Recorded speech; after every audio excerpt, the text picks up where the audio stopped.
제가 16세, 그 동생이 12살, 방랑도 하고, 구보를 하고, 심지어 도둑질도 해먹으면서 총탄이 빗발치고 떨어지기 전에 하늘에서 뭐가 떨어져서 폭파하고 다 이렇게 죽는 판에 귀 터지고, 막 어깨 부러지고, 뭐 거기서 어떻게 살아? 이 생각에 그냥 죽는 거죠. 그냥. 저는 1981년 8월 5일 함경북도 청진에서 태어났습니다. 아빠, 엄마는 당시 북한에서 의사셨고, 집안 내력이 보면 아빠 집안 다 의사, 엄마 쪽도 거의 의사분들이 많았고, 그러다 보니까 자연히 나도 의사가 될 줄 알았는데, 제가 16세, 그 동생이 12살, 그때 돌아가시고 제가 동생하고 함께 좀 방랑도 하고, 구보를 하고, 심지어 도둑질도 해먹으면서 군복무하고, 입당하고, 그리고 대학 추천까지 받고, 사회에 나와서 중국으로 이런 장사도 하면서 자연히 한국을 알게 되고 2006년 6월 30일 북한을 떠나서 2007년 2월 대한민국에 도착해서 지금 17년 차로 지금은 재무설계사로 일하고 있으면서 또 골프장에서 세차 영업도 하고 또 방송에서 불러주면 또 나가서 또 북한을 알리고 북한군에 대해서 얘기를 해주고 중학교이면 5학년, 6학년 때부터 한국에 말하면 해병대 가고 싶다면 뭐 체격을 갖추거나 뭐 이런 걸 준비하는 것처럼 북한도 내가 특수부대 가려면 일단 체력이 좋아야 되고 뭐 태권도라든가 욕도 그리고 뭐 레슬링, 권투를 많이 하던 친구들 이런 친구들이 자동으로 나는 이왕 군대 가면 주먹 좀 쓰는 데 가고 제일 중요한 건 특수부대는 100% 입당이다. 그러니까 입당이라는 게 김정일이 80년도 후반부터 90년도 초 김일성 죽기 전에 당원의 양보다 질을 높여라. 일반 군대는 입당이 힘들었어요. 만기 복무에도 입당하고 온 확률이 좀 줄어들었어요. 그러다 보니까 특수부대는 무조건 입당이 가능하고 거의 80%는 민족간부 후비 양성으로 해서 사회에 나가면 간부로 갈 확률이 많고 대학 추천을 좋은 데 왔습니다. 그러다 보니까 무조건 특수부대로 가려고 하고 또 그렇다고 해서 아무나 갈 수 있는 건 아니고 토대가 좋아야 되고 한국에 뭐 가족이 있거나 월남도주 했거나 중국에 친척이 있거나 해외에 친척이 있는 사람들은 또 불가하고 여러 가지 제약 상황도 많았습니다. 그중에 또 선별해서 뽑아가고 주로 간부집 가족들이 많이 보내려고 뽑혀가는 게 많다고 보시죠. 제 체격상 그때 당시에 키가 149였습니다. 몸무게가 한 40kg. 그러니까 전혀 특수부대하고는 거리가 먼. 저 같은 경우에는 외삼촌이 대대참모장으로 예편했습니다. 그때 당시 대대참모장 하시던 분이 나중에 저희 여단장이었어요. 제가 여단장 연락병으로 백으로 좀 어떻게 보면 외삼촌 백으로 그나마 좀 일반 전투원들이라든가 일반 군인들처럼 힘들게는 복무한 편은 아닙니다. 신병훈련 1년은 저희 어차피 똑같이 왔습니다. 기본 훈련 똑같이 진행했고 물론 우리가 한 훈련도 일반 부대보다는 훨씬 강도가 높은 훈련이고 3년 동안 훈련 받을 걸 받는다고 보시면 되지만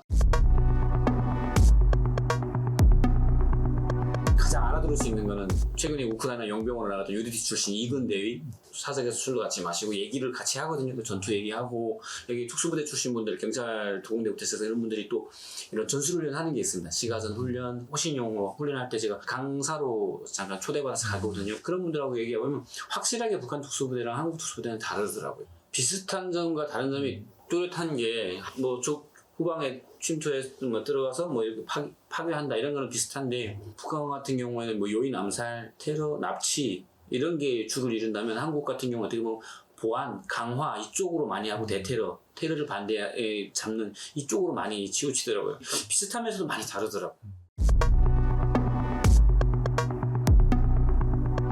TV에서는 막 신병들 들어오면 환영하고 막 꽃다발 안겨주고 막 이런 것만 보고 나가는데 우와 이게 첫날부터 막 매가 들어오고 하니까 밀대질 하니까 발 들었다고 발 때리고 그리고 눈치 있게 나가라는 건데 발만 들었다고 진짜 눈물 나더라고요. 첫날부터 맞으니까 또 첫날부터 군중문화 오락이라고 나가는데 노래 한 곡씩 불러라 해서 노래 한 곡씩 부르고 나니까 나머지 40%는 싸우라. 링장도 아니고 모래불 같은 데도 올려놓고 1대1 권투를 하라고 하는데 권투를 해본 적도 없고 태권도 해본 적도 없고 싸워본 적이 없거든요. 글러브를 주는데 글러브라는 게 그냥 우리 겨울 월동장갑이었습니다. 월동장갑을 주는데 다 터진 걸 끼고 싸우라고 하니까 뭐 싸울 줄도 모르는데 나가 많이 맞았죠. 때린 애들이 또 밥을 줍니다. 이겼다고 피 봤다고. 근데 나는 피 터지는데도 밥도 못 먹고 애들이 또 같이 또 욕하고 때리고 진짜 막 그때 당시도 총이 있으면 막 그냥 다 쏴죽이고 그냥 도망치든가 죽든가 하고 싶을 만큼 뭐 억울하고 막 이랬었거든요. 근데 또 다 참고 지나가면 뭐 3년 참자면 지나간다 했었거든요. 그래 또 외삼촌이 있으니까 백 믿고 참아보는 거야. 그렇게 1년을 참는데 진짜 처음에 한 3, 4개월은 매일 탈영하고 싶은 생각이 들었을 정도로 진짜 또 키도 왜소하고 몸무게도 약하고 하니까 다른 애들보다 또 더 많이 힘들었었거든요. 배고픔은 남들보다 좀 덜 해가지고 좀 괜찮았던 것 같아요. 특수부대면 좀 잘 주지 않나요? 먹는 거? 아닙니다. 저희 때는 저 국수죽도 먹었습니다. 북한에서 그랬거든요. 인민군대가 죽 먹으면 나라 망한다고 했는데 이거 어떻게 매일 죽을 주지? 매일 한 끼는 죽을 줬었습니다. 신병 때 담 넘어가지고 산 넘어서 개인 이민부락 쳐들어가서 뭐 밥부터 시작해서 뭐 먹을 수 있는 거 다 독치해 먹고 다 해봤습니다. 그뿐 아니고 뭐 산악행군을 시키는 게 저 처음으로 통나무를 외웠거든요. 통나무를 하 25 내지 30짜리 길이 한 2.5m에서 3m 그걸 젖은 나무를 매면 키로수가 한 150kg 정도에서 200kg 정도 될 것 같더라고요. 그걸 혼자서 매라고 해서 혼자서 절대 못 매지 않습니까? 메워줍니다. 둘이서. 둘이 메워주면 막 바로 떨구고 싶을 정도 막 떨어져서 막 귀 터지고 막 어깨 부러지고 막 그런 게 많았었거든요. 근데 올라가는 경사도가 한 40도 정도 되고 해발고 한 250 정도 되거든요. 쭉 뛰어 올라가면 한 400m를 뛰어야 되는데 그 400m를 나무 메고 올라뛰고 또 내려올 땐 또 끌고 내려오고 그러니까 그걸 왕복을 하루에 3번 내지 4번을 시킵니다. 훈련 다 해야지만 또 밥을 먹고. 그러니까 이게 기초훈련이라고 시키는데 이게 왜 훈련이 되는지 몰랐었거든요. 근데 지금은 알죠. 그때 되게 많이 몸이 좋아졌다는 게 키도 많이 컸고 물론 잘 못 먹어서 막 그렇게 많이 큰 건 아니지만 그 한 1년 동안 바짝 키는 컸었거든요. 그런 훈련부터 시작해서 뭐 외줄타기라든가 배낭타기 요거는 기본 고도가 높지 않은 만큼 훈련을 주고 겨울 추위에 여름 구멍 까고 들어가서 뭐 몇 분 있으면서 훈련을 그 안에서 또 시키고 할 때 보면 그게 습관이 되니까 나중에 탈북할 때는 살얼음 깨고 들어가는 거는 그냥 일도 아닐 정도로 그게 제일 힘들었던 것 같아요. 처음에는. 물론 제가 추운 고장에서 태어나긴 했지만 아예 황해도라든가 강원도, 평양, 평안도 이쪽에서 태어난 애들은 그냥 죽는 거죠. 들어가서 뭐 1초도 안 돼가지고 튀어나오는데 얼음 발 붙어가지고 또 막 피 터지고 째지고 막 터지고 그랬었거든요. 좀 처음에는 한 3, 4개월은 힘들었는데 그 이후부터는 좀 적응 잘했고 6개월 이후부터는 좀 쉬웠죠.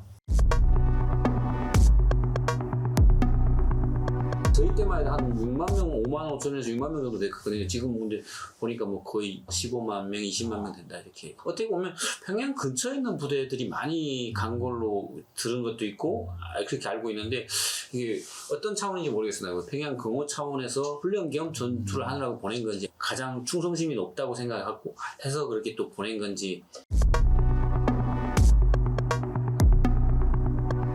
진짜 마음 아팠거든요. 왜냐면 한국에서는 주적이라고 하고 그리고 그 침략이 오면 제일 먼저 서울이나 수도권에 들어와서 사람들을 해칠 수 있는 그런 부대들이니까 얘네가 우크라이나 가서 뭐 죽든 말든가 이런 사람들도 있었고 그래도 안쓰럽다 이렇게 하는 사람도 있는데 제 입장에서 보면 그들도 귀신할 자유가 있으면 또 다른 선택을 할 수 있지 않을까 보는 게 너무 안쓰러운 거예요. 그러니까 영상이 지나갈 때 잠깐 전 세워놓고 눈을 봅니다. 눈빛 그다음에 얼굴 왜냐면 제가 신병 끝나고 부대 복귀했을 때 얼마 안 됐을 때 그 얼굴들이거든요. 뭣도 모르고 지금 왕좌왕 줄도 어디서 어떻게 서야 될지 모르고 러시아 말이 막 난무하고 그러니까 이 당황함을 막 애들이 붙이는 모습 보니까 저는 안타까움부터 슬프고 쟤들이 이제 며칠을 살 수 있을까. 전쟁이라는 걸 겪어보지 못했는데 말로만 전쟁 훈련도 전투다. 총탄이 빗발치고 떨어지기 전에 하늘에서 뭐가 떨어져서 폭파하고 다 이렇게 죽는 판에 거기서 어떻게 살아? 이 생각에 많이 슬픔부터 일단 안타까운 거 슬픔부터 앞서더라고요.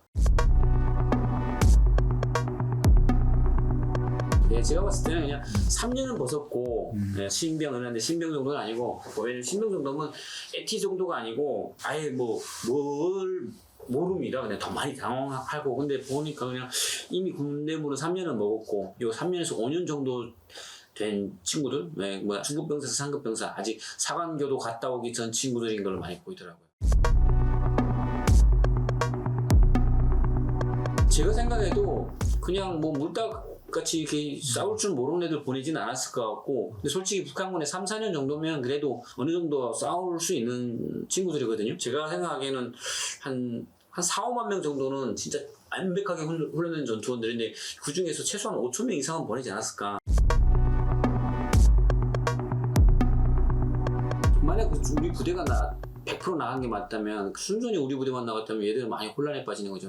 훈련 자체가 산악행군, 산악에 낙하해서 강을 도하해서 저 후방 침투 그리고 뭐 시가전 없이 바로 그냥 폭격하고 막 이렇게 진압하고 뭐 거점 확보하고 요인 납치 암살체로 순조롭게 진짜 진행되는 줄로 생각했는데 우크라이나군이 또 어떻습니까? 지금 러시아는 뭐 여러 가지 많은 전에 참전했던 게 있는데 러시아군은 또 들어갔다가 지금 또 2년 지났는데도 지속되고 있는 예고편에 북한군은 전투 경험도 없고 우왕좌왕 정도가 아니고 지금 갈팡질팡 막 그냥 정신이 하나도 없을 것 같더라고요. 일단 부상병의 그 대화를 들어봤을 때도 좀 심각하겠다 싶더라고요.